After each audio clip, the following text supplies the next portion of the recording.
주어진 하루를 감사합니다. 내게 또 하루를 허락하심을 이 하루도 헛되이 보내지 않으며 살기 원합니다. 살기 원합니다.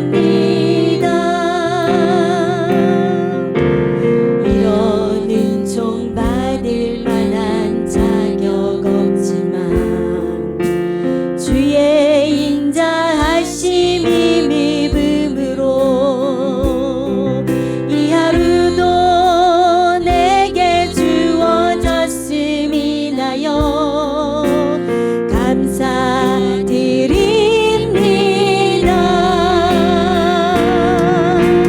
이 하루도 정직하게 하소서. 이 하루도 친절하게 하소서. 내가 만나는 모든 사람들에게 자비를 베풀게 하소서. 이 하루도 온유하게 하소서. 이 하루도 겸손하게 하소서. 나의 걸음을 지치게 만드는 이들에게 용서를 베풀게 하소서. 내게 주어진 하루를 감사합니다. 내게 또 하루를 허락하심을 즐거운 일이든 혹 슬픈 일이든 감사드립니다.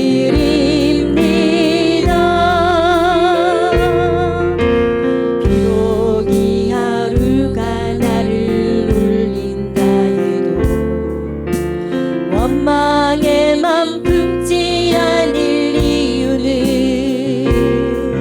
나의 주님이 모든 일을 주관하셔서 선을 이루심이라. 이 하루도 평화롭게 하소서. 이 하루도 강건하게 하소서. 나의 걸음을 지치게 만드는 이들에게 용서를 베풀게 하소서. 이 하루도 성실하게 하소서. 이 하루도 성실하게 하소서. 이 하루도 순종하게, 이 하루도 순종하게 하소서. 나의 마음을 아프게 만드는 이들에게 은총을 베풀게 하소서. 이 하루도 정직하게 하소서. 이 하루도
부르심에는 후회하심이 없네. 내가 이 자리에 선 것도 주의 부르심이라. 하나님의 부르심에는 결코 실수가 없네. 나를 부르신 하나님의 신실하심을 믿네. 하나님의 부르심에는 후회하심이 없네. 내가 이 자리에 선 것도 주의 부르심이라. 하나님의 부르심에는 결코 실수가 없네. 나를 부르신 하나님의 신실하심을 믿네. 작은 나를 부르신 뜻을 나는 알 수 없지만 오직 감사와 순종으로 주의 길을 가리라. 때론 내가 연약해져도 주님 날 도우시니 주의 놀라운 그 계획을 나는 믿으며 살리.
결코 실수가 없네.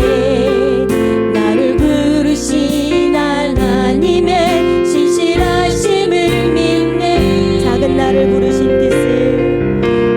나를 부르신 뜻을 나는 알 수 없지만 오직 감사와 순종으로 주의 길을 가리라. 때론 내가 연약해져도 주님 날 도우시니 주의 놀라운 그 계획을 나는 믿으며 살리. 날 부르신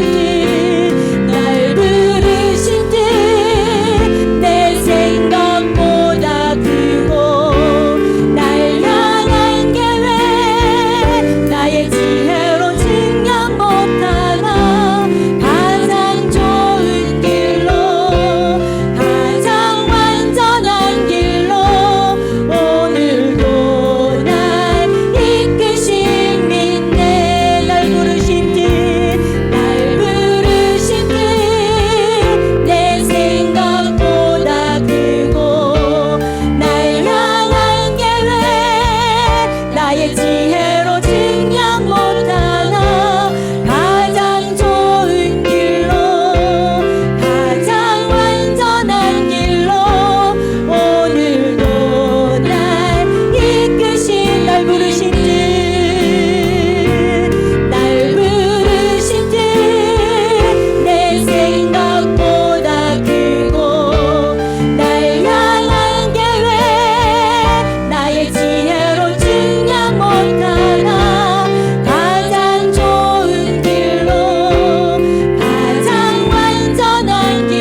계획을 알 수 없을지라도 하나님께서는 가장 좋은 때에 가장 좋은 길로 가장 완전한 길로 우리를 인도해 주시마 약속하셨습니다. 그 하나님을 믿으며 오늘 이 예배 가운데 하나님께서 함께하여 주시고 우리의 마음을 만져주시고 회복시켜 주셔서 하나님의 선하신 뜻 이루어갈 수 있는 우리 성도님들 되게 해달라고 같이 기도하도록 하겠습니다. 사랑과 높으신 여 하나님 아버지, 하나님의 사랑과 은혜에 감사를 드립니다.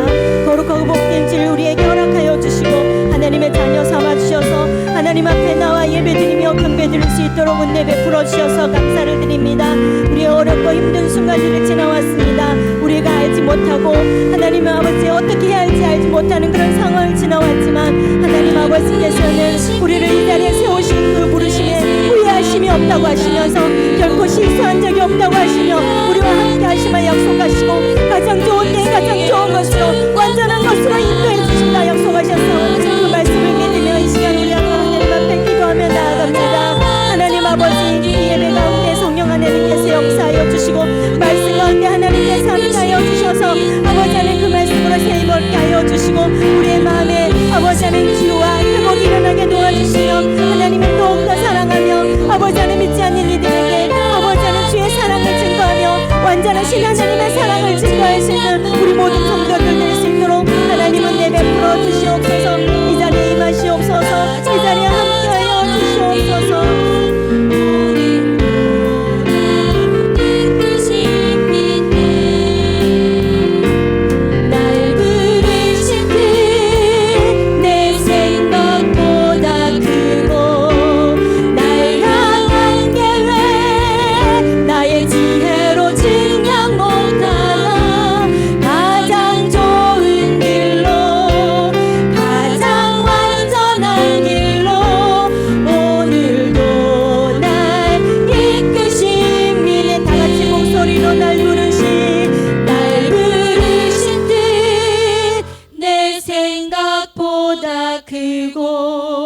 날 향한 계획 나의 지혜로 증량 못하나 가장 좋은 길로 가장 완전한 길로 오늘도 날 이끄신 및 날 부르신 듯 내 생각보다 크고 날 향한 계획 나의 지혜로 증량 못하나 가장 좋은 길로 가장 완전한 길로 오늘도 날 이끄신 믿네. 그 하나님을 내가 믿습니다. 나는 믿네. 주의 능력으로 내 삶 새롭게 되리. 나는 믿네. 주의 능력으로 담대히 나가리라. 주와 함께 싸워 승리하리라. 날마다 믿음으로 난 살아가리. 나는 믿네. 나는 믿네. 주의 능력으로 내 삶 새롭게 되리. 나는 믿네. 주의 능력으로 담대히 나가리라. 주와 함께 싸워 승리하리라. 날마다 믿음으로 난 살아가리. 날마다 믿음으로 난 살아가리. 날마다 믿음으로 난 살아가리. 다 같이 이 시간에 모두 일어나셔서 하나님께 예배로 나아가도록 하겠습니다.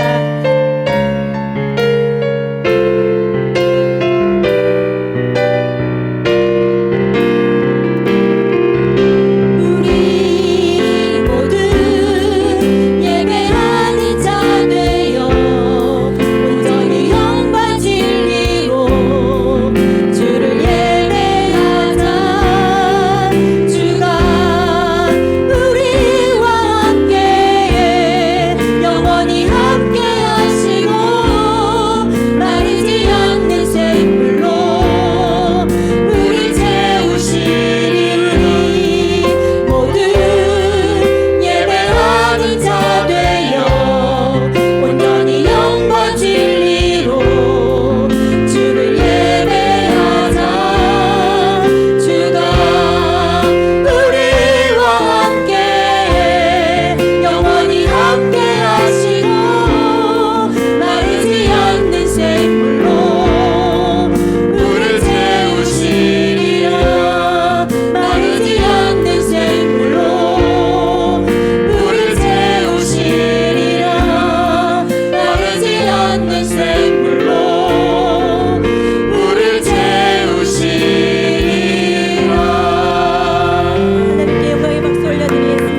간절한 기도로 하나님 앞에 나아갑니다. 한 세 가지 정도 같이 기도하기를 원합니다.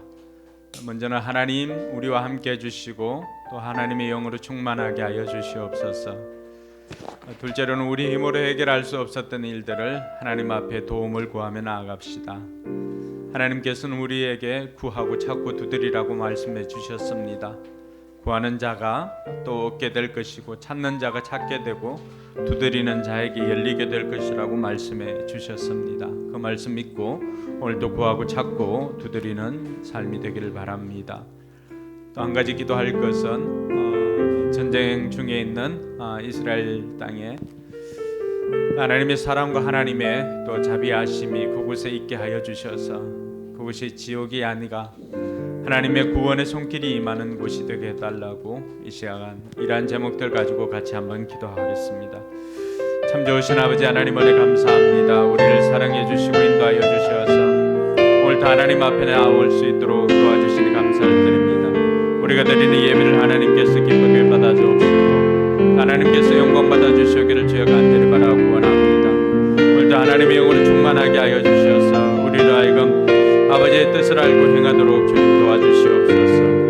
겸손히 하나님 앞에 나아갑니다. 오늘도 말씀하신 하나님 앞에 우리가 귀를 기울이며 나아가오니 하나님 여러 가지 것들을 통해서 우리에게 말씀해 주신 하나님의 음성을 듣도록 주님 인도하여 주시옵소서. 우리의 한계가 있는 인생임을 고백을 합니다. 육신의 한계가 있고 시간의 한계가 있고 또 물질의 한계가 있고 건강의 한계가 있는 연약한 인생임을 고백을 합니다. 한계를 넘어설 수 있는 것은 오직 하나님의 은혜밖에 없사오니 아버지 하나님 오늘도 우리 힘으로 해결할 수 없었던 일들을 하나님 앞에 구할 때 하나님 들으시고 응답하여 주셔서 우리 삶의 고단한 문제가 해결되게 하여 주시옵소서. 아버지 하나님 전쟁 중에 있는 이스라엘과 팔레스타인 지방을 위해서 기도합니다. 아버지 하나님 그 배경이나 이러한 것들을 우리가 자세하게 다 알지는 못하지만 그러나 그것에 끔찍한 죽음이 있고 또 민간인들이 죽음을 당하고 있는 것들을 우리가 압니다. 아버지 하나님 그 땅에 평화가 임하게 하여 주시고 그 땅에 하나님의 큰 구원이 이루어지도록 하나님 도와주시옵소서. 오늘도 아버지 하나님 겸손히 하나님 앞에 나아갑니다. 하나님 우리를 인도하여 주시옵소서.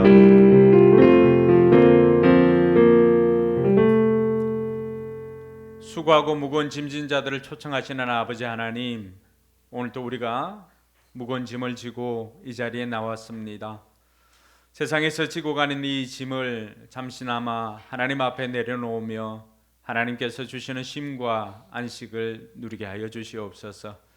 우리의 마음에 연약함이 있고 또 우리의 마음에 우리 힘으로 다 할 수 없는 부족함이 있음을 고백합니다. 그럼에도 불구하고 하나님께서 우리에게 새 힘 주시면 우리가 다시 일어설 수가 있고 하나님께서 우리를 일으켜 주실 때 우리가 그 힘으로 다시 살아갈 용기를 얻게 하여 주시옵소서. 오늘 우리가 드리는 예배가 하나님께는 영광이 되게 하여 주시고 우리에게는 다시 뛸 수 있는 힘을 얻는 회복의 시간 되게 하여 주시옵소서. 연약한 이들이 많이 있습니다. 하나님의 도움이 필요한 곳도 많이 있습니다.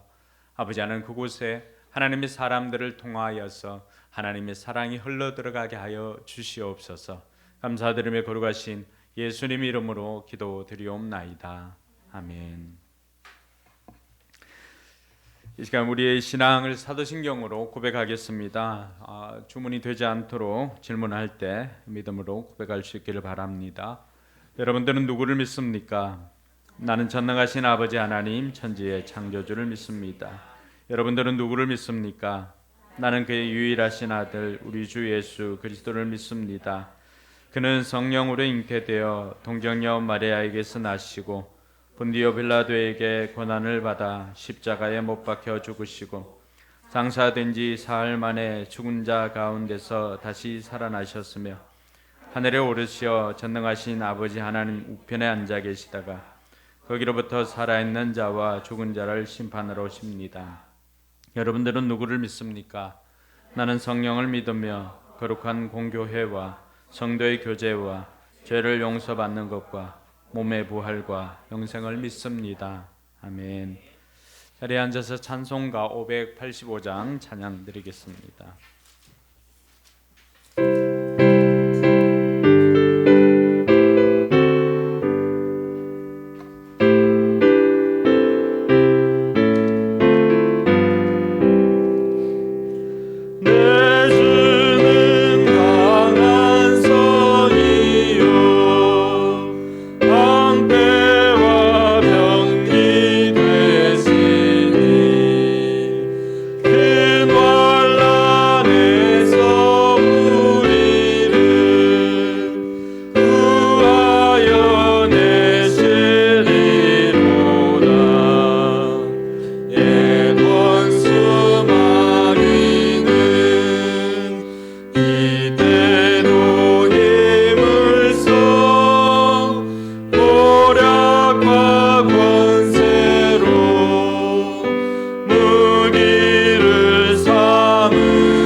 진리는 살아서 그 나라 영원하리라.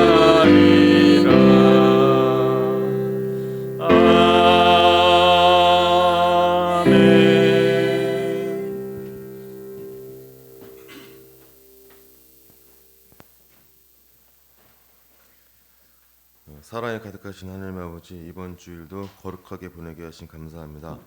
나라를 위해 기도합니다. 경제가 어려운 시기에 대통령 포함 나라를 이끄시는 분들이 서로 머리를 잘 맞대어서 이 어려운 시기를 슬기롭게 이겨낼 수 있도록 도와주세요.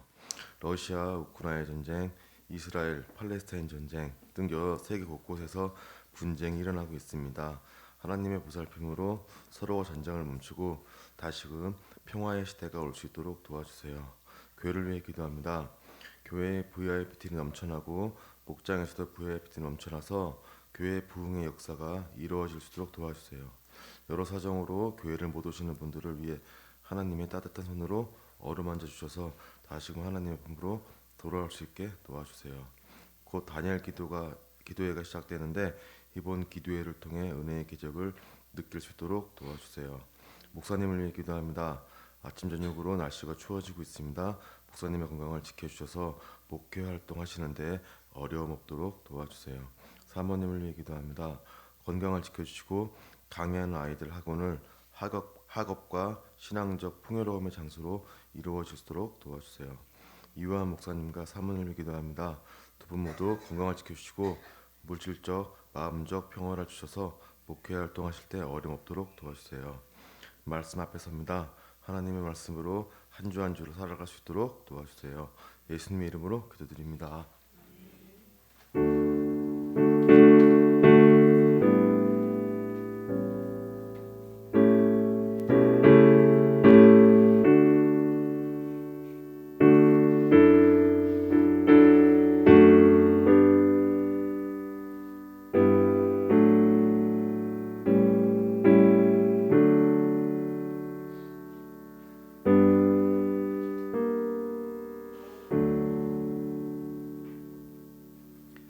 이 시간은 주님과 함께하는 이 고요한 시간 찬양함으로 준비한 예물 봉헌하도록 하겠습니다.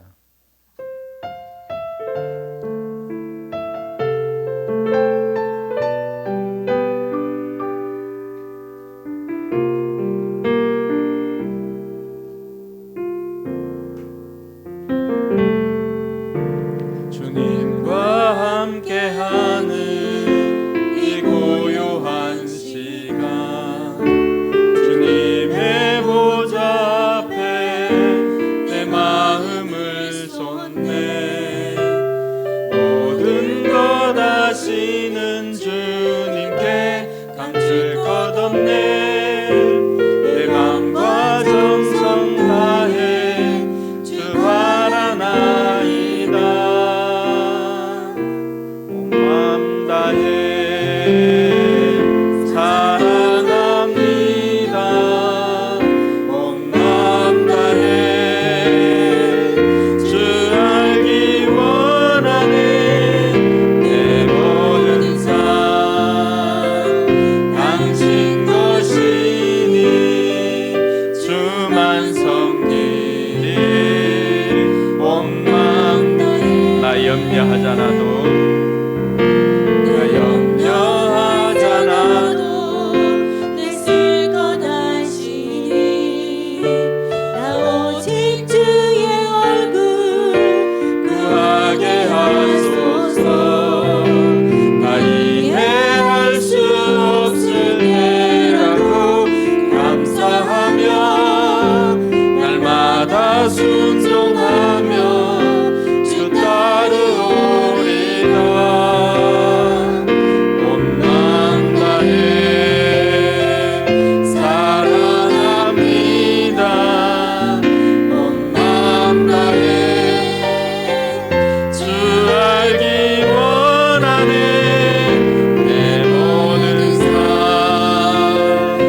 기도하겠습니다.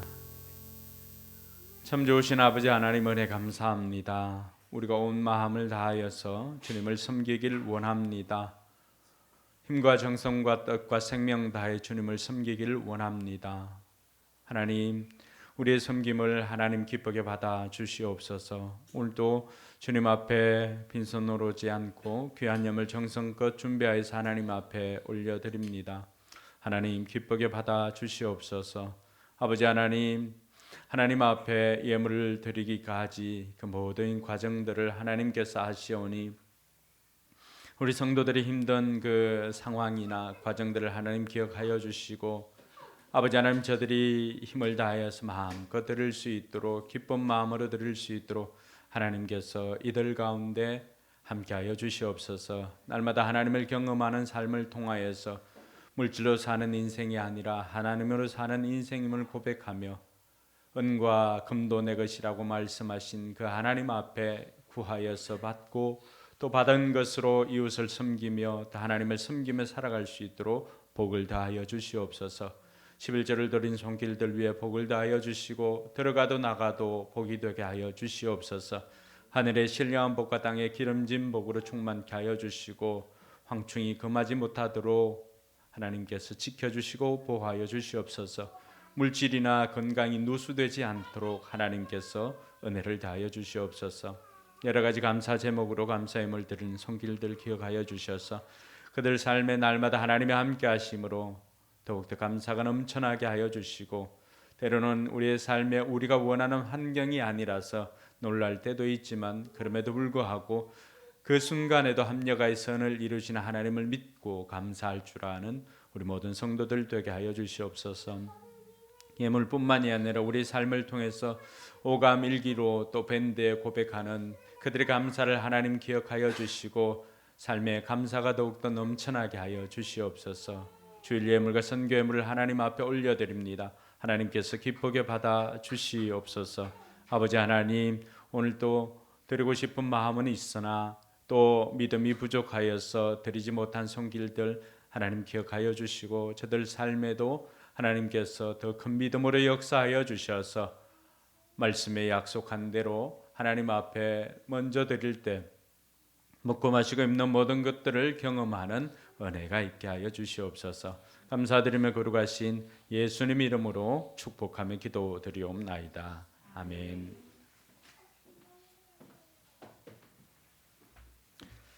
오늘 하나님 말씀은 신약성경 요한복음 1장 29절로 51절까지의 말씀입니다. 요한복음 1장 29절에서 51절까지의 말씀인데 오늘은 요한복음 1장 50절, 51절 두 절 말씀을 우리 자리에 일어나서 함께 봉독하도록 하겠습니다.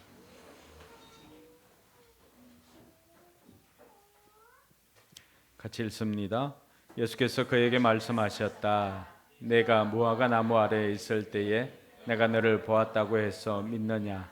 이것보다 더 큰 일을 내가 볼 것이다. 예수께서 그에게 또 말씀하셨다. 내가 진정으로 너희에게 말한다. 너는 하늘이 열리고 하나님의 천사들이 인자 위에 오르락 내리락 하는 것을 보게 될 것이다. 아멘. 네, 5사람에게 만나서 복을 빌어주시기 바랍니다. 하늘 복 많이 받으세요. 하늘 복 많이 받으세요. 하늘 복 많이 받으세요.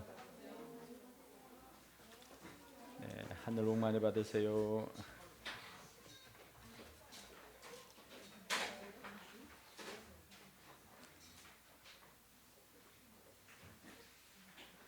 예, 이번 주는 그 마르틴 루터가 했던 종교개혁 그 기념주일이기도 합니다. 오늘 우리 이유한 목사님 목사가 되고서 첫 축도는 노예 석상에서 했는데 오늘 목사로서 이제 우리 성도들 앞에 새벽기도 외에는 첫 설교가 될 것입니다.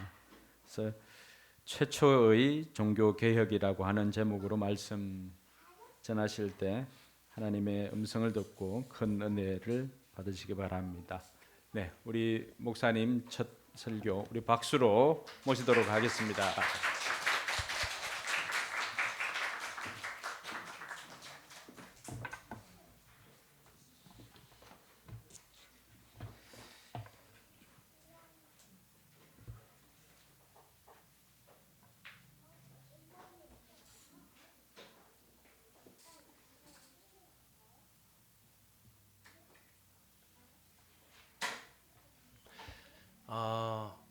오늘 또 이렇게 우리가 주님 앞에 예배를 드립니다. 참 즐겁고 또 행복한 날인데, 또 우리 국가적으로는 여러분들 뭐 뉴스 다 보셨듯이 또 우리 작년 이태원 참사 1주년이 되는 날이에요. 그래서 여러분들 꼭 오늘 하루 또 슬픔을 가진 우리 유가족들을 위로하는 또 그런 기도해 주시고, 또 다시는 이런 일들이 발생하지 않도록 우리가 날마다 기도할 때 이런 기도를 통해서 우리 안전과 또 여러 가지 것들을 함께 또 지켜나갔으면 좋겠습니다. 10월 31일이 종교개혁 기념일이에요. 1517년, 지금으로부터 506년 전이죠. 1517년 10월 31일에 마틴 루터, 우리가 잘 아는 종교개혁을 시작했다는 마틴 루터가 자기가 근무하는 비텐베르크 대학에 있는 그 교회에 95개조의 반박문을 붙였습니다. 근데 그 반박문의 내용이 뭐냐면, 당시 로마 가톨릭에 많은 부를 안겨줬던 면죄부 판매에 대한 반박하는 내용이었어요. 여기서 잠깐 뭐 좀 설명을 드리면, 우리 개신교의 구원관과 가톨릭의 구원관은 좀 다릅니다. 우리는 예수를 믿으면 그 즉시로 구원받고 우리가 천국 갈 수 있는 은혜를 누릴 수 있잖아요. 근데 가톨릭의 구원과는 좀 달라요. 그게 출발선이 나는 거예요. 그 칭의, 하나님이 우리를 죄 없다 하시고 의롭다 하시는 그 출발점, 그것을 가톨릭에서는 예수를 영접하는 그 순간이라고 하거든요. 그러면 뭐냐면, 이 사람이 예수를 믿었다고 바로 천국에 가는 것이 아니라, 이제 원래는 그런 것들이 천국에 갈 수 있는 뭐 그런 기회나 그런 자격들이 아예 없다가 이제는 그것들을 할 수 있는 자격이 주어진 거예요. 이게 주입된 은혜라고 하는데, 여기에 여러 가지 선행이나 봉사나 또 여러분들이 잘 아는 뭐 고해성사 같은 이런 의식들을 통하여서 그 마일리지를 쌓아가는 거죠. 그리고 이게 어느 정도 마일리지가 탁 쌓였을 때 성당에서는, 우리 가톨릭에서는 천국에 갈 수 있는 그런 은혜를 충족한다고, 그런 신학적 견해를 가지고 있습니다. 그래서 이제 이런 것들 가운데 이 면죄부라는 것이 그 당시에 마일리지를 쌓는, 천국 가는 마일리지를 쌓는 또 큰 중요한 수단이었거든요. 쉽게 말하면, 우리 요즘에는 잘 안 하는데 예전에 크리스마스 되면 실 사잖아요. 그런 것처럼 크리스마스 실을 사는 거예요. 그거를 사게 되면 그게 이제 짜잘짜잘하게 하나씩 모여가지고 나중에는 여러분들이 뭐 들어보셨을 법한 뭐 이렇게 연옥이라는, 성경에는 전혀 없는 그런 개념입니다. 천국과 지옥 사이에 있는 어떤 그 공간이 있는데, 여기는 이제 지옥 가기도 애매하고 천국 가기도 애매한 사람들이 있는 곳이라고 말하고 있거든요. 그곳에 있는 사람들이 우리가 헌금통에 동전을 쨍그랑 하고 던지는 순간 그 영혼이 화살과 같이 천국으로 올라간다. 이렇게 얘기를 하면서 이렇게 면죄부 판매를 했거든요. 근데 마틴 루터가 그 전부터 해가지고 쭉 그런 고민들을 많이 했어요. 본인은 정말 열심히 하나님을 섬기고 하나님을 사랑하고 죄짓지 않으려고 노력하고 하지만, 그럼에도 불구하고 여전히 그 마음속에 해결되지 않는 그 구원에 대한 문제에 대해서 고민을 하다가, 이 사람이 이제 로마서 강해를 학교에서 하기 시작하면서 이제 그 부분에 대한 해답을 찾았죠. 그게 로마서 1장 17절 말씀입니다. 복음에는 하나님의 의가 나타나서 믿음으로 믿음에 이르게 하나니, 기록된 바 오직 의는 믿음으로 말미암아 살리라. 할렐루야. 이 로마서 1장 17절에 말씀을 슬로건을 가지고, 그래, 구원은 전적으로 하나님의 은혜라는 이 주제와 함께 이제 종교개혁을 시작하게 되거든요. 뭐 그렇다고 막 거창하게 한 것이 아니라, 뭐 역사를 공부해 보니까 하나님이 이 사람을 강권적으로 인도해 주시는 과정이었어요. 그 과정 속에서 결국은 이 마틴 루터가 했던 일은 바로 그 전에 있던 천년의 중세 동안 로마 가톨릭에서 주장했던 하나님의 기본적인 공로, 여기에 플러스 인간의 공로가 합쳐져서 구원을 받는다는 이거를 깨고 한 번 받는 구원, 그것은 인간의 공로는 하나도 없고 오직 믿음으로 말미암아 받는 하나님의 선물이라는 이신칭이라는 이 개념을 확립을 했습니다. 그리고 마틴 루터가 한 두 번째 일은 바로 성경을, 지금 우리가 읽고 있는 이 성경을 처음 번역해서 인쇄를 했어요. 인쇄. 그러니까 그 전까지는 라틴어 성경을 가지고 성직자들, 신부들만 그것들을 해석하고 강해할 권한이 있었어요.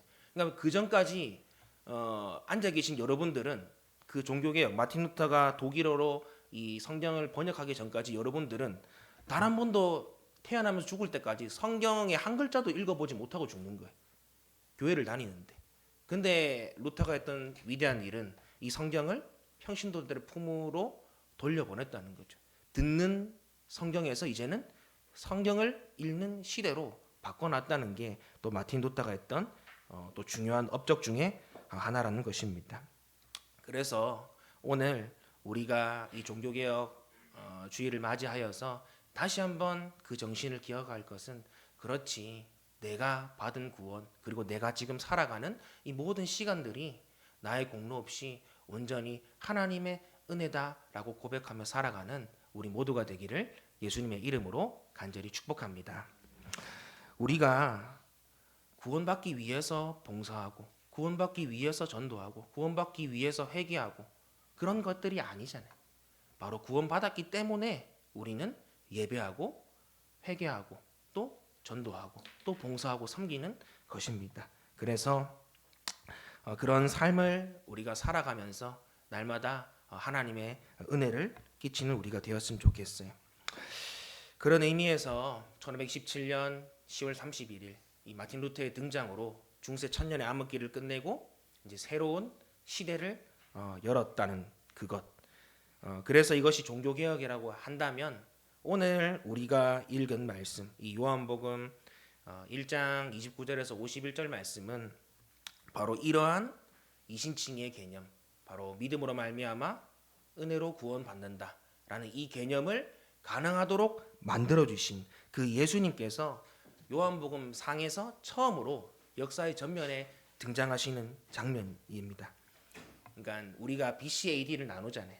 예수님 태어나기 전을 BC라고 하고 태어난 후를 AD라고 하는데 그 BC와 AD가 이제는 가시적, 눈에 띄게 보이는 시점이 바로 우리가 읽은 이 요한복음 1장 29절에서 51절 말씀이라는 거예요. 그래서 이렇게 제목을 뭘로 할까 생각하다가 그래, 진정한 종교개혁, 최초의 종교개혁이 뭐라고 했을 때 바로 예수님이 우리 이 땅 가운데 역사의 전면에 나타나셔서 사람들에게 하나님 나라를 선포하는 바로 이 시점이, 이 시간이 종교개혁, 최초의 종교개혁이구나 라는 생각이 들어서 오늘 말씀의 제목을 그렇게 짓게 되었습니다. 그리고 이 최초의 종교개혁 현장에는 예수님뿐만 아니라 예수를 만나서 변화된 사람들이 또 다른 사람들에게 예수를 전하는 장면들이 나오거든요.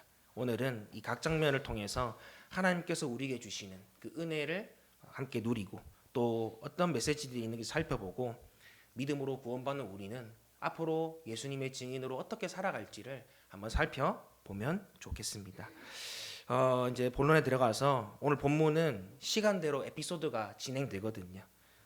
총 3번의 다음 날이라는 그 단어를 통해서 이 일들, 오늘 본문의 일들이 3일 동안 일어난 일이라는 것을 우리는 파악할 수 있습니다.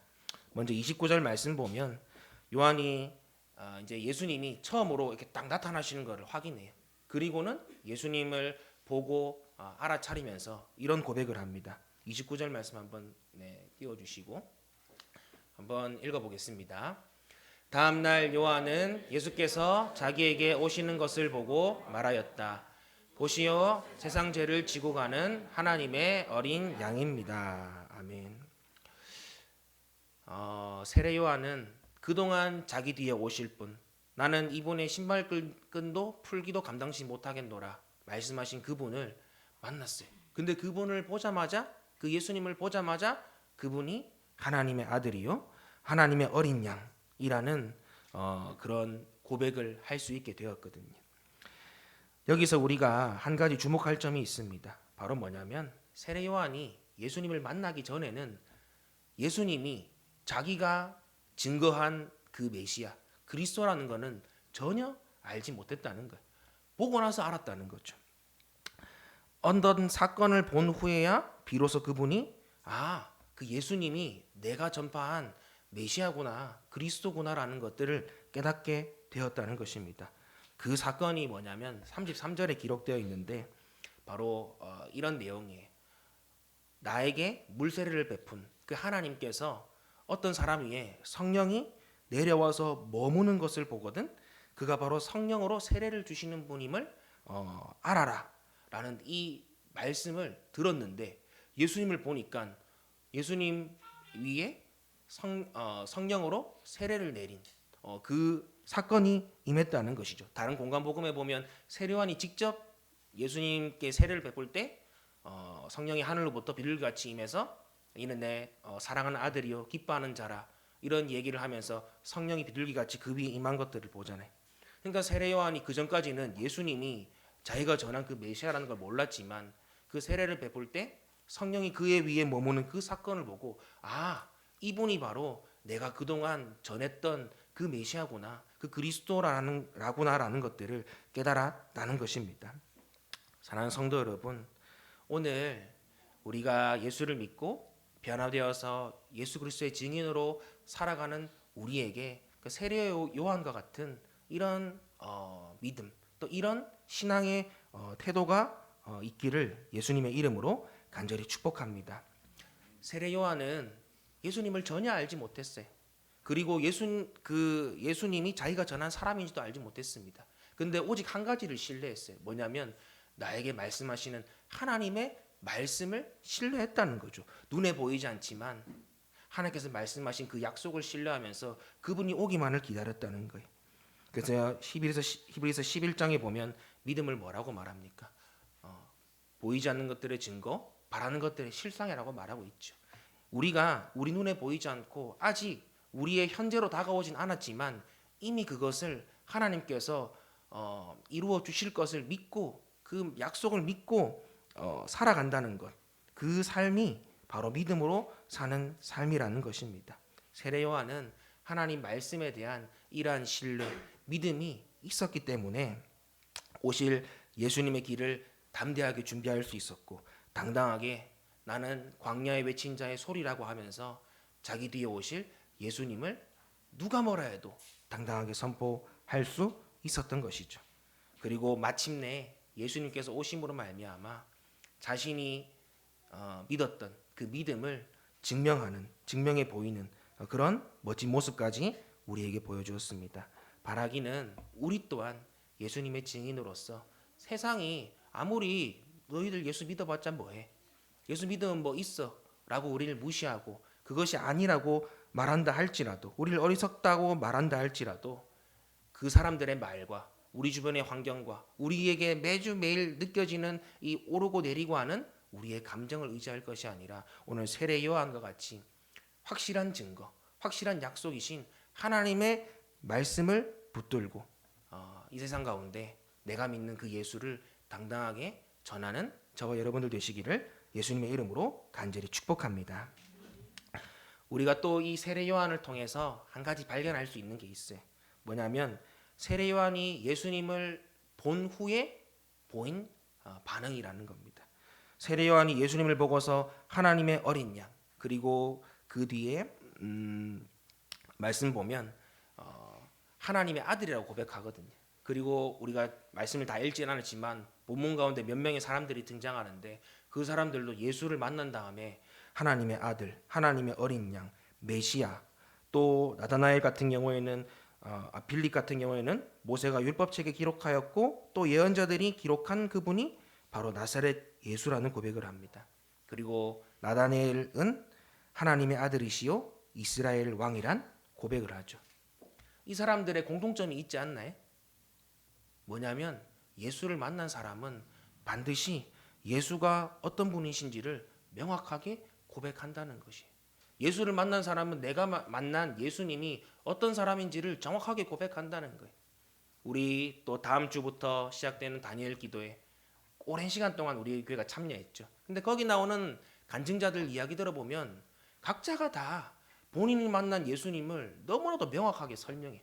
자기의 경험을 통해서 하나님의 말씀을 통해서 내가 만난 예수님은 내가 만난 하나님은 이런 분입니다라고 오늘 성경에 나온 이 많은 증인들의 모습과 같이 당당하게 내가 만난 예수님을 이런 분이십니다라고 하는 이 고백을 한다는 거예요. 명확한 신앙 고백, 자기만의 언어 표현으로 예수님을 전한다는 것이죠. 사랑하는 성도 여러분, 우리가 VIP를 전도할 때 여러분들은 그 사람들에게 내가 믿는 예수를 소개할 수 있는 여러분만의 그런 스토리, 그런 레파토리가 있으신가요? 누구에게 예수를 전한다고 하면 내가 그거 왜 믿어야 되라고 물어보면 이렇게 여러분들이 만난 예수님을 나는 이런 예수님 만났어. 나는 이런 상황 속에서 하나님 나에게 이렇게 해주셨어라고 하는 이 예수님을 여러분들은 당당하게 그리고 명확하게 말씀할 수 있으신지요? 오늘 등장한 증인들의 모습을 통해서 증인의 삶을 살기 위해선 반드시 내가 만난 예수가 어떤 분이신지를 명확하게 고백해야 함을 가르쳐 주고 있다는 것입니다. 그래서 오늘 이 시간 후부터는 한번 이런 고민들을 해봤으면 좋겠어요. 내가 만난 예수님은 어떤 분이실까?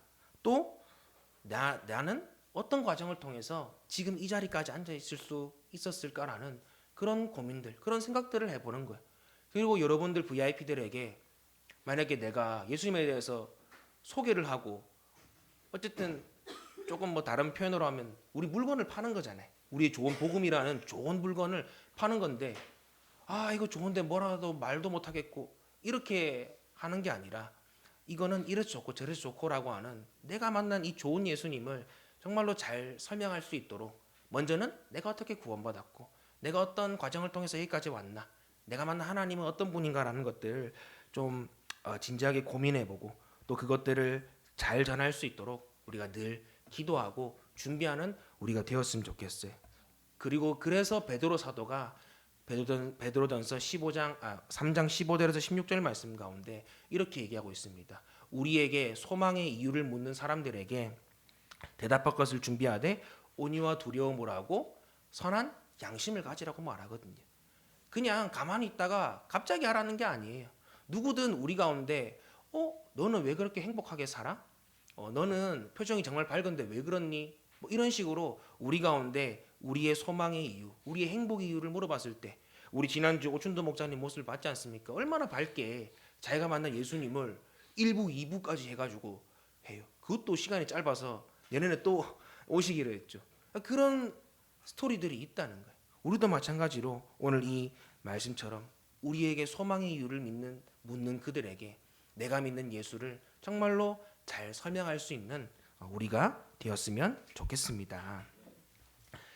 이게 첫 번째 스토리. 그리고 또 하루가 지납니다. 다음 날이 되었어요.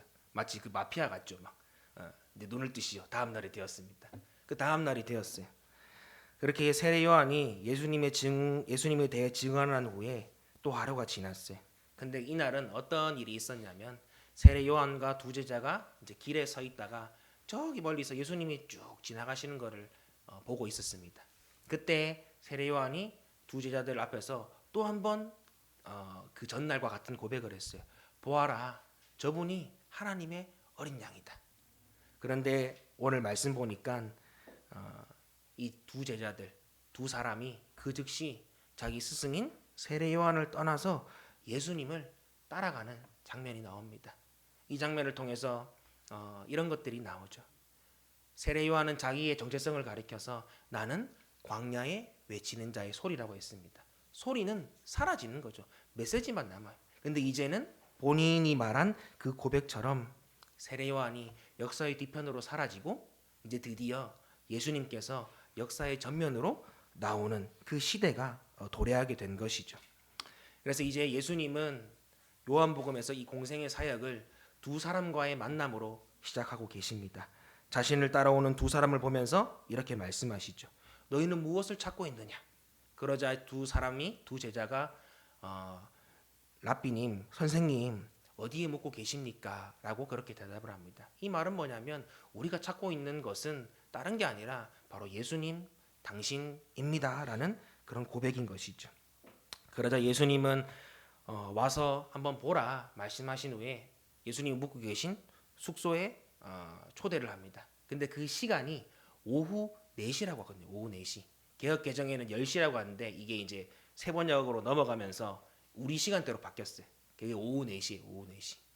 오후 4시는 어떻게 보면 낮에 제일 마지막 끝대라 할 수 있습니다. 4시가 지나고 5시부터는 우리가 이제 초저녁이라고 부르고 이제 저녁으로 넘어가는 그 타이밍이죠. 이 시간이 큰 의미가 있는 것 같아요. 우리가 나중에 요한복음 뒷장에도 보겠지만 우리 요한복음 4장에 보면 여러분들 잘 아시는 수가성 여인 이야기가 나옵니다. 근데 그 여인은 여러 가지 문제가 있었죠. 그 남자에 대한 문제들. 근데 그것 때문에 부끄러워서 이렇게 사람들 많을 때 가지를 못하는 거예요. 근데 어쨌든 이 지역은 더운 사막 지역이기 때문에 낮에 가면 사람이 없어요. 그래서 이 여인이 물을 기르러 간 시간이 정오 12시라고 말하거든요. 12시. 제일 더울 때 어떻게 보면. 그때 사람 제일 없으니까. 근데 그 더운 여름에 예수님이 어떻게 하셨나요?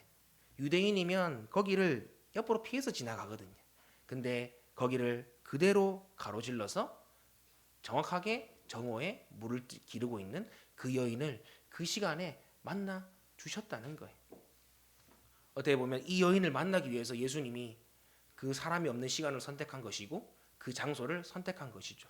마찬가지로 그런 의미에서 이 성경 안에서는 구체적인 시간에 대한 것들이 있는데 이것들을 통해서 우리가 유추할 수 있는 것은 바로 예수님 오후 4시 이제 낮에 거의 끝이 되고 나머지 하루의 절반을 사용하는 이 시간들을 통해서 오늘 예수님께서는 자기를 찾아온 두 제자들을 더욱더 섬기고 친밀한 관계를 맺길 원하시는 사랑의 마음이 어떻게 보면 오후 4시라는 이 시간 안에 포함되어 있다고 할 수 있는 것입니다. 사랑하는 성도 여러분, 그런 의미에서 오늘 주일의 이 하루의 시간도 우리가 주님께 드린다고 생각하잖아요, 사실. 근데 반대로 한번 생각해 보세요. 하나님이 우리를 위해 준비한 시간이 아닐까요, 이 시간이? 우리는 이 하루의 시간, 우리 믿지 않는 사람들은 주일에 잠시 실컷 자고 또 여행도 가고 영어 생활도 즐기고 하는 이 시간에 우리는 우리의 시간을 떼어서 하나님께 드린다고 생각하지만 사실은 여기에 앉아 있는 것 자체가 오후 4시에 제자 둘을 부른 거와 또 12시에 그 여인을 만난 거랑 동일하게 하나님께서 우리로 하여금 우리의 삶을 회복시키시고 우리와 더 함께 하시기 위해서 친히 시간을 내어주시는 이 소중한 시간이 바로 오늘 우리가 드리는 주일 예배임을 기억하시길 바랍니다. 할렐루야. 그렇기 때문에 우리도 우리에게 주신 이 주일 하루의 시간을 소중하게 여기고 우리의 마음을 열어서 오늘도 우리를 초청하시는 우리와 더 깊은 사귐의 관계를 맺길 원하시는 그 주님 앞에 우리의 마음을 드렸으면 좋겠어요. 그리고 여러분들이 여기서 그 사랑을 힘입어야죠. 여기서 하나님의 은혜를 누려야죠. 그래서 우리가 어떻게 해야 되나요? 나가서 전하는 거예요. 오늘 예수님이 이들을 초청하고 이 중에 한 사람인 안드레가 자기 형 베드로를 데려오고 또 그 다음 날은 빌립이란 사람을 하나님께서 부르시니까 이 빌립이 나다니엘을 또 예수님 품으로 초청한 것처럼 우리 또한 이 주일 예배 이 시간이 하나님과의 깊은 사귐과 충전의 시간임을 기억하고 우리는 그 힘을 받아서 우리가 살아가는 삶의 현장들 가운데 이 예수님의 사랑을 전할 수 있는 섬길 수 있는 그 사랑을 베풀 수 있는 우리 모두가 되기를 예수님의 이름으로 간절히 축복합니다. 그래서 성경은 그제서야 이 두 사람에 대해서 소개를 하고 있어요. 한 사람은 아까 말씀드렸던 안드레, 베드로의 형제 안드레고 또 한 사람은 소개하지 않는데 이 사람이 이 요한복음의 저자인 사도 요한입니다. 세례 요한이 아닌 사도 요한. 이 두 사람이 나옵니다. 그래서 그 중에 한 사람 안드레가 예수님 만나고 나니까 너무 좋은 거예요. 그 즉시 자기 형 베드로, 물고기 낚고 있는 형 베드로한테 가가지고 형, 내가 메시아를 만났어. 한번 와서 봐. 라고 하고 초청하고 또 예수님께서는 이 베드로를 보자마자 시몬아, 내가 이제 더 이상 너희 이름을 시몬이라 부르지 않고 게바, 여기 세 번역에는 바이라고 하고 우리가 잘 아는 개역 개정에서는 반석이라고 하는 그 이름을 붙여 주셨습니다. 우리가 이렇게 예수님을 만난 이 사람 세례 요한을 통해서 예수님을 만난 안드레와 요한, 그리고 안드레를 통해서 또 전도된 베드로, 이 모습을 통해서 우리가 또 이 장면 통해서 한 개 발견할 수 있는 것은 바로 예수님을 만난 사람은 반드시 예수님을 전하는 그런 모습을 우리가 발견할 수 있습니다. 세례 요한도 자기가 예수님 만나고 나니까 이제 광야에 외치는 자의 소리로서 자기 역할은 끝났고 제자들에게 저분이 하나님의 어린 양이시다라고 말하면서 보낸 것처럼, 또 안드레가 예수님 만나고 나서 자기 형 베드로를 데리고 온 것처럼, 또 그 다음 날 만날 이 빌립이 자기 친구 나다나엘을 초청한 것처럼, 예수 믿는 사람은, 예수님을 만난 사람은 반드시 자기가 만난 예수님을 전한다는 거예요. 그래서 전도가 어떤 은사가 있는 사람들의 특권이 아니라는 것을 우리는 이 말씀을 통해서 살펴볼 수 있습니다. 우리가 기존 전통교회에서는 이렇게 뭐 전도 그런 특공대가 있고 또 전도인이 있고 또 전도왕이 있어가지고 그 사람들이 막 많이 데리고 오고 뭐 이런 시스템으로 하잖아요. 막 전도 대폭발 축제 뭐 이런 것들 가지고. 근데 그런 것들을 보면 대부분 데리고 오는 사람만 거의 데리고 오거든요. 근데 오늘 이 말씀을 통해서 우리가 알 수 있는 것, 전도는 은사를 가진 어떤 몇 사람의 특권이 아니라, 그런 것들이 아니라 믿는 사람이라면 누구나 해야 될 사명임을 기억하시길 바랍니다. 할렐루야. 그래서 우리 또한 예수님을 만나고 변화된 그런 증인으로서 이 예수님의 전하는 이 삶이 바로 반드시 해야 되는 사명임을 기억하고 증인의 삶을 살아가는 우리가 되었으면 좋겠습니다. 그렇게 해서 또 하루가 지났어요. 이제 마지막 3일째입니다. 예수님이 이 3일째에는 갈릴리로 가고자 하셨거든요. 갈릴리. 거기서 이제 예수님께서 빌립을 부르셨어요. 그리고 빌립은 예수님을 만난 앞에 있던 사람들과 똑같이 자기 친구 나다나엘을 초청하려고 합니다. 내가 만난 그 예수님이 모세의 율법에 기록된 그 주님이시다, 메시아시다, 한번 가자라고 하니까 나다나엘이 이렇게 얘기해요.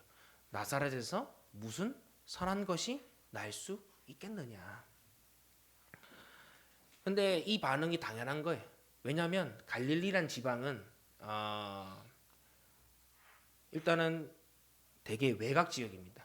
북쪽의 끝에 있는 지역이고 또 이 지역은 역사적으로 약간 사마리아랑 비슷한 느낌이 들어요.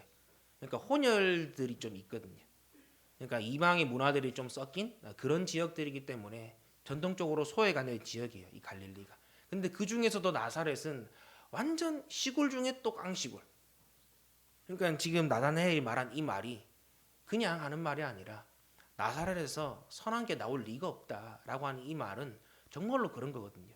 구약에 단 한 번도 이 나사렛에서 뭔가 나온다고 하는 메시아에 대한 예언이 기록된 게 한 군데도 없어요. 한 군데도. 그 공관복음 마태복음인가에 이제 뭐 나사렛에서 뭐 선지자가 나오리라라고 하는 그 말씀이 이루어졌다라는 말씀이 있는데 그거는 그 마태복음에만 있지 구약에는 그 내용이 없어요. 그래서 이제 다른 뭐 이렇게 학자들은 다른 글에 있는 걸 뭐 인용했다 뭐 이렇게 얘기도 하는데 어쨌든 그만큼 나사렛은 메시아가 나올 만한 어떤 건덕지도 없는 정말 아무 희망도 없는 그런 동네라는 것이죠. 그러니까 이 나다나엘은 이런 냉소적인 반응을 보인 것입니다. 근데 빌립이 참 대단한 것 같아요. 그렇게 면박을 주고 그렇게 거절을 하면 상처받고 안 할 수도 있는데 이 사람은 용기를 내어서 한 번 더 얘기해요. 그래도 한번 와서 한번 봐. 일단 와서 보고 나서 결정해 라고 하면서 기어이 자기 친구를 데리고 와요. 그래서 빌립과 함께 따라온 나다나엘을 본 예수님이 나다나엘에게 이런 말씀을 합니다. 이 사람이야말로 참 이스라엘 사람이다. 그에게는 거짓이 없다. 이렇게 말씀하셨거든요. 그러니까 나다나엘이 깜짝 놀란 거예요. 한 번도 본 적 없는 이 예수님이 나한테 나는 분명히 오기 전에 뭐라고 얘기했어요. 나사렛에서 선한 건 날 수 없어. 거기서 무슨 메시아가 나와. 예수라는 사람이 뭐길래? 라고 하면서 이렇게 비판적인 태도를 취했는데 오늘 예수님께서는 이 사람을 보자마자 참 이스라엘 사람이요 그에게는 거짓이 없다고 말씀해 주신 것입니다. 그래서 나다나엘이 깜짝 놀라면서 저를 어떻게 아십니까? 라고 물어보니까 예수님은 너를 부르기 전에 무화과 나무 아래서 너를 보았다 이렇게 말하거든요. 근데 놀라운 건 뭐냐면 그냥 봤다라고 하는 거예요. 무화과 나무에서 봤다. 근데 놀라운 거는 나다나엘이 예수님이 자신을 무화과 나무 아래서 봤다는 그 말만 듣고도 변화되었다는 거예요. 태도가. 그 전까지는 예수님 만나기 전에는 엄청 냉소적이고 불신하는 이런 태도였는데 예수님이 무화과 나무에서 내가 너를 봤어 라고 하는 이 한마디 때문에 갑자기 태도가 바뀌게 된 거죠. 그리고 예수님을 가리켜 갑자기 하나님의 아들이시요 이스라엘의 왕이십니다 라는 고백을 하게 됩니다. 우리가 언뜻 보면 이해가 되지 않죠. 왜냐하면 요한이 무화과나무에서 뭘 했는지 기록을 해놓지 않았거든요. 그냥 무화과나무 아래서 너를 봤다. 그런데 나다나엘이 그 말을 듣고 변화됐다. 이렇게만 나와 있어요. 그러니까 우리는 왜 그런 건지를 전혀 알 수 없기 때문에 이 말씀을 보면 너무 논리적인 비약이 아닌가라는 생각이 들 수도 있어요. 근데 우리가 있는 거 안에서 한번 근거를 찾아보자고요. 확실한 사실이 하나가 있어요. 뭐냐면 나다나엘이 예수님의 말을 듣고는 그 예수님에 대한 태도가 변했다는 것. 이거 하나는 변하지 않잖아요. 저는 이걸 보면서 이런 생각이 들었어요. 그 자세한 장면들은 잘 모르지만 제가 이렇게 준비하면서 자료를 찾아보니까 그 무화과 나무라는 그 개념이 유대인들한테는 그곳에서 기도하고 묵상하는 이런 자리로 많이 쓴다고 하더라고요. 다른 종교지만 불교에서 석가모니가 그 보리수 나무 아래서 돌을 깨우쳤다고 하는 것처럼 이 무화과 나무는 유대인들에게는 기도의 장소고 묵상의 장소라는 그런 말들을 하더라고요. 그러면 우리가 한번 상상을 해보는 거죠. 성경에는 없지만 그 무화과 나무 아래에서 뭔가를 하고 있는 나다나엘을 예수님 봤겠죠. 근데 서로 말은 하지 않고 서로 교류한 적은 없지만 예수님은 그 사람이 그 아래에서 어떤 생각을 하고 어떤 마음의 고민을 가지고 어떤 기도를 했는지 분명히 아실 거라고요. 우리는 알 수 없고 사람들은 알 수 없지만 하나님 예수님과 나다나엘만이 알 수 있는 그 마음 깊은 곳에 어떤 그 지점을 예수님께서 무화과 나무 아래 봤다라는 이 말을 통해서 터치를 하셨다는 거예요. 영적으로. 그러니까 그냥 우리가 이 사실로만 보면 왜 봤다는 말을 통해서 이 사람 변했을까라고 생각할 수 있지만 우리가 상상을 해보면 그 장면에서 예수님이 그 사람 마음속에 있는 무화과 나무 아래에서 뭔가를 하고 있는데 그 뭔가를 하고 있을 때 그 마음속에 품고 있던 그 마음 깊은 곳 정말 하나님만이 해결할 수 있는 그 지점들을 주님이 터치하셨기 때문에 오늘 앞에 앞선 예수님을 만난 많은 사람들과 같이 오늘 냉소적인 나다나엘도 변화되었다는 것입니다. 근데 우리도 한번 생각해 보세요. 여러분들이 예수님을 만났을 때도 그렇지 않나요? 사람들은 몰라요. 가족들도 몰라요. 남편도 모르고 아내도 모르고 아무도 몰라요. 근데 나와 하나님만이 알 수 있는 그 내 마음 깊은 곳의 갈급함, 내 마음 깊은 곳에 그런 갈증들이 있었는데 그것들을 주님께서 각자 다 다르지만 그것들을 다 만져주셨기 때문에 지금 여러분들이 이 자리에 앉아 예배드리는 것이 아니겠습니까? 오늘 주님은 우리가 다 알 수 없지만 우리 마음 깊은 곳에 있는 그것들을 터치하시고 만져주실 수 있는 분이라는 거죠. 그래서 우리가 할 일이 있어요. 뭐냐면 오늘 이 변화된 나다나엘의 모습을 통해서 예수님의 증인은 빌립과 같이 포기하지 않고 복음을 전해야 된다는 것이죠.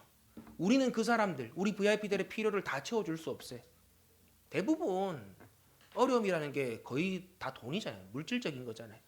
근데 목자 목녀가 그걸 다 채워줄 수가 없어요. 내 목장 식구들, 우리 VIP들의 필요를 내가 부자라서 그것들을 다 지원해 줄 수가 없어요. 부자라도 다 해줄 수도 없죠. 그것들을 돈을 다 준다고 그 사람의 내면의 문제가 해결되는 게 아니잖아요. 그거는 그 부분들은 하나님만이 해결할 수 있는 부분들이라는 거예요. 그렇기 때문에 주님은 우리가 알지 못하는 VIP들의 영적인 필요, 마음 깊이 고민하는 그 마음의 갈급함들을 주님께서 다 아시기 때문에 우리가 할 일은 빌립처럼 일단 와서 한번 봐. 너가 믿지 않아도 되고 잘 모르기도 하지만 일단 한번 와서 보라고 하는 이런 포기하지 않는 마음, 이 마음이 우리에게 필요하다는 것입니다. 바울은 고린도전서 1장 21절 말씀에서 이렇게 말해요. 세상이 이 하나님의 지혜가 너무 크고 너무 심오하기 때문에 받아들일 수 없다는 거예요. 그렇기 때문에 어떤 방법을 사용하시냐? 전도에 미라는 것들로 그 방법을 사용하기를 뭐라고 하시냐면 기뻐하신다고 말씀하고 있어요. 전도하는 방법 미련하잖아요.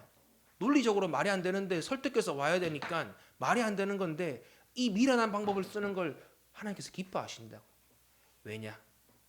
그 방법들을 통해서 하나님의 지혜를 깨달을 수 없는 사람들이 오늘 나다나엘이 변화했던 것처럼 하나님의 깊은 터치를 경험하고 그 삶이 변화되어서 마침내 자기도 모르게 내가 왜 이렇게 변화됐지라고 말할 정도로 변화되는 그 삶을 살아가기 때문입니다. 이 전도를 통해서 도저히 예수 믿지 않을 것 같은 그 사람이 예수를 믿을 수 있는 유일한 방법이기 때문에 우리 주님은 전도에 미라는 것으로 구원하기를 기뻐하신다 하셨죠. 그래서 24절 말씀에 보면 그렇기 때문에 부르심을 입은 저와 여러분들에게 그리스도는 하나님의 능력이고 지혜임을 믿습니다. 할렐루야. 우리 안에 있는 그리스도 안에 능력이 있다는 거예요. 나는 내 VIP 전도할 때 이 사람들한테 내 말 씨알도 안 먹히죠. 통하지도 않죠. 저도 초청할 때 많이 이야기해요. 제가 이때까지 관계 맺은 사람들 안 와요, 이 사람들. 그럼에도 불구하고 끝까지 해보는 거죠. 근데 중요한 것은 내가 뭘 해서 이 사람들이 오는 게 아니라 이 사람들이 왔을 때 주님이 그 사람들을 변화시켜 주신다는 그 능력이 있으심을 믿고 포기하지 말고 끝까지 복음을 전하는 우리 모두가 되기를 예수님의 이름으로 간절히 축복합니다. 그렇다면 오늘 이 종교개혁 주일을 맞이하여서 정말로 믿음으로 말미암아 값없는 하나님의 구원의 은혜를 누린 우리, 그리고 예수님을 만난 우리는 이제 예수님을 전하는 증인의 삶을 어떻게 살고 또 어떤 방법으로 그 사람들에게 복음을 전하면 좋을까요? 첫 번째는 내가 만난 예수님을 잘 전하기 위해서 먼저는 하나님 말씀을 잘 알아야 돼요. 예수님을 만난 모든 사람들의 특징이 아까 뭐라고 했습니까? 내가 만난 주님이 어떤 분이신지를 명확하게 알고 고백한다는 것이죠. 근데 오늘 성경 배경에 나온 사람들은 다 유대인이에요.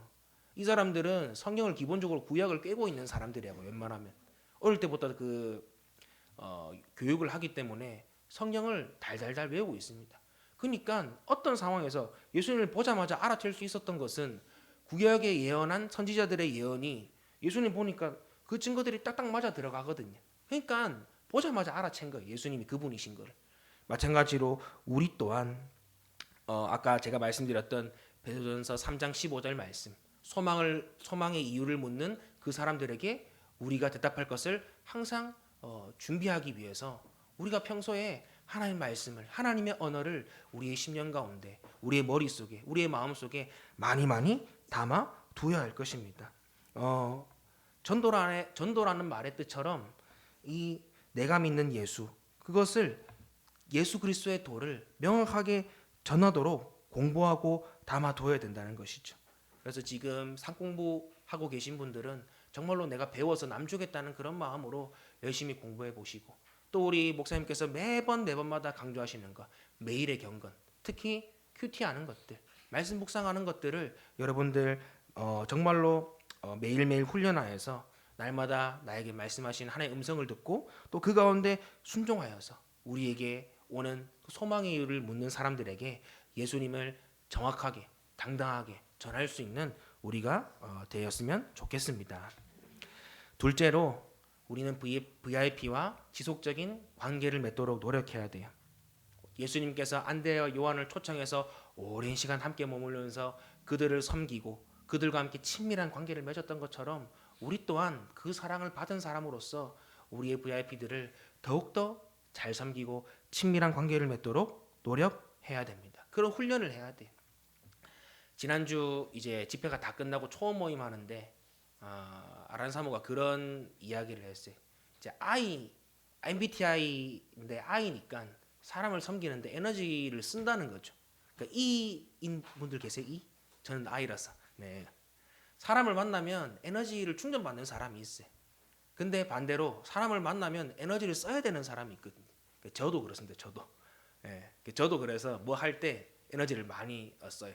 집에 오면 막 퍼져가지고 막 그렇게 있거든요. 그래서 이제 그런 것들이 참 힘들다 뭐 이런 얘기들을 했는데 그때 오춘도 목사님이 이런 말씀을 하시더라고요. 하나님이 그 희생을 보시고 은혜를 주신다는 거예요. 할 수 없는 사람이 그것들을 하려고 노력하니까 하나님이 그거 예뻐가지고 그 희생을 보시고 그 목장의 영혼들을 붙여주시고 그 목장에 있는 목자 목녀들의 그런 여러 가지 필요한 것들 여러 가지 것들을 채워주신다는 그런 이야기들을 들었어요. 그래서 제가 그때 결단한 게 있어요.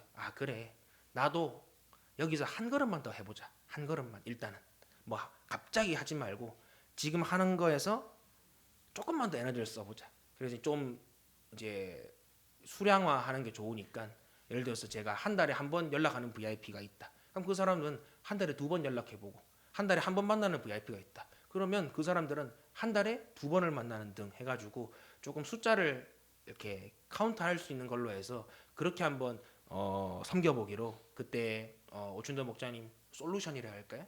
그 이야기를 들었을 때 좀 마음속으로 결단을 했습니다. 이처럼 작은 것들이라도 섬기고 희생하기로 결단할 때 하나님은 그런 우리의 희생을 보시고 우리 목장에 영혼들을 붙여주시고 또 우리 교회에 부흥을 허락해 주실 줄 믿습니다.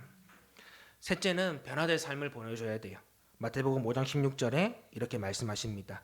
이와 같이 빛을 사람에게 비추어서 그들이 너희의 착한 행실을 보고 하늘에 계신 너희 아버지께 영광을 돌리게 하여라. 주님은 맛을 잃어버린 세상 가운데 우리를 통하여서 살맛 나는 세상을 만들려고 하셨어요.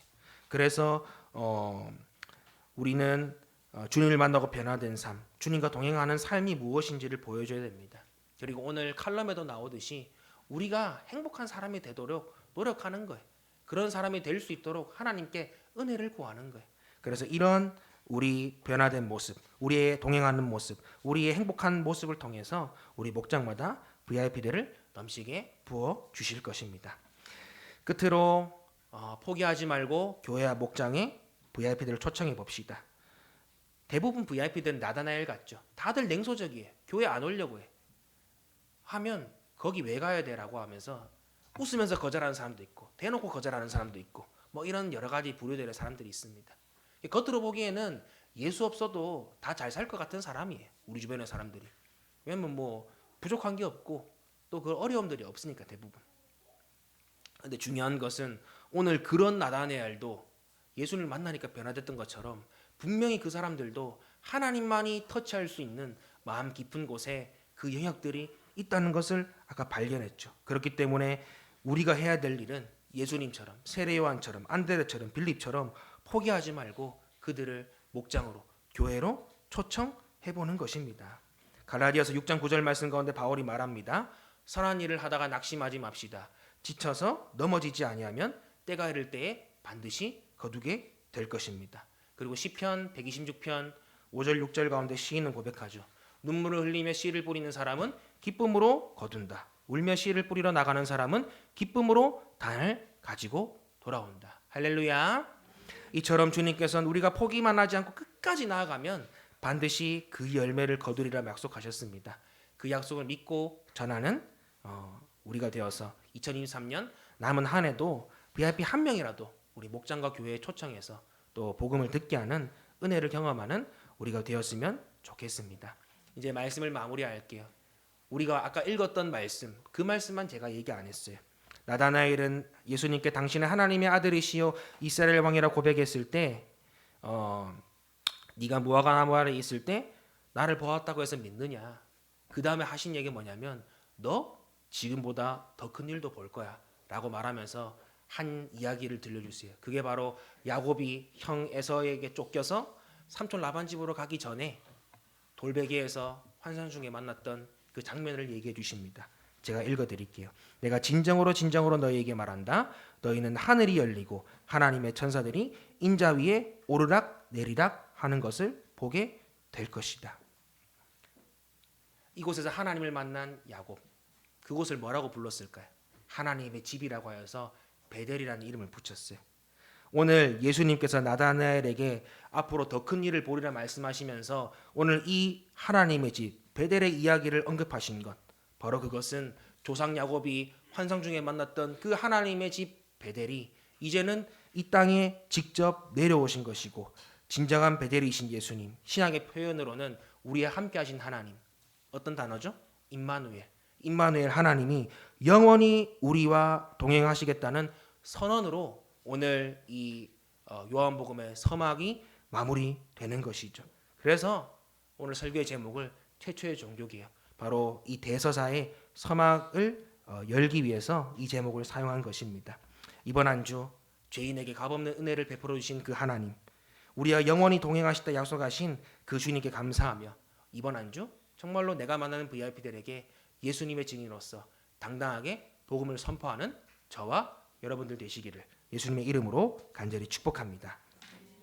네, 이제 함께 우리 기도했으면 좋겠어요. 네, 뮤트 좀 풀어주세요. 이제 우리 함께 기도할 때 하나님, 우리 모두가 주님을 만났습니다. 이 자리에 앉아 있는 것이 크든 작든 주님을 만났기 때문에 우리가 이 자리에 나올 수 있었습니다. 아버지 하나님, 이제는 우리가 그 받은 사랑을 가지고 우리 VIP들에게 예수님을 전하는 그런 복된 삶을 살게 하여 주시옵소서. 영원히 우리와 함께 하시겠다 약속하신 하나님의 집이신 예수 그리스도를 의지하여 오늘도 승리하도록 인도하여 달라고 이 시간 결단하는 마음으로 함께 기도하도록 하겠습니다.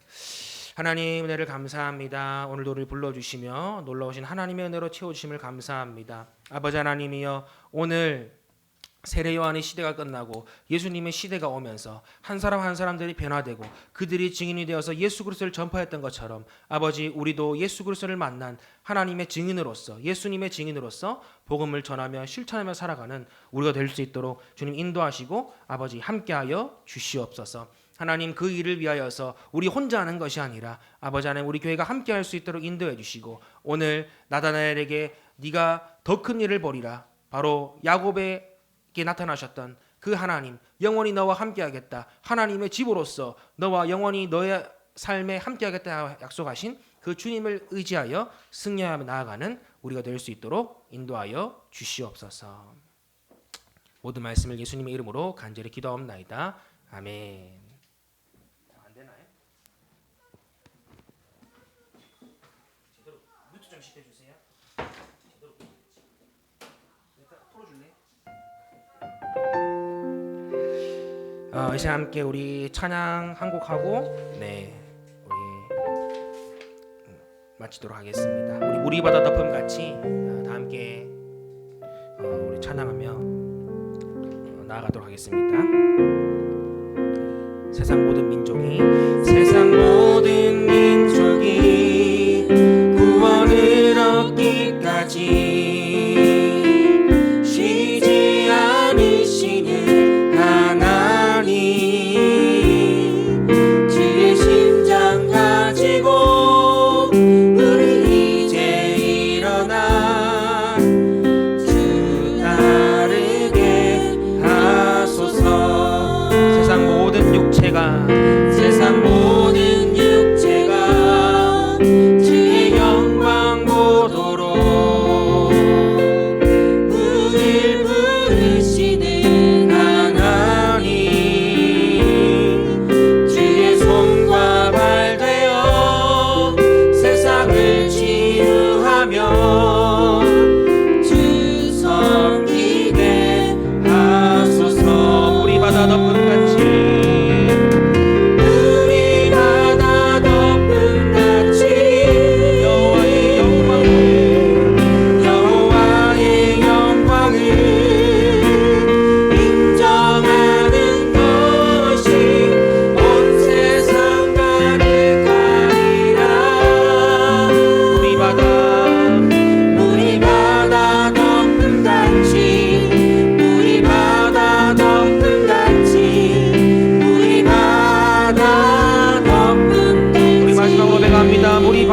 같이 우리 바다 덮음 같이 여호와의 영광을 인정하는 것이 온 세상 가득하리라.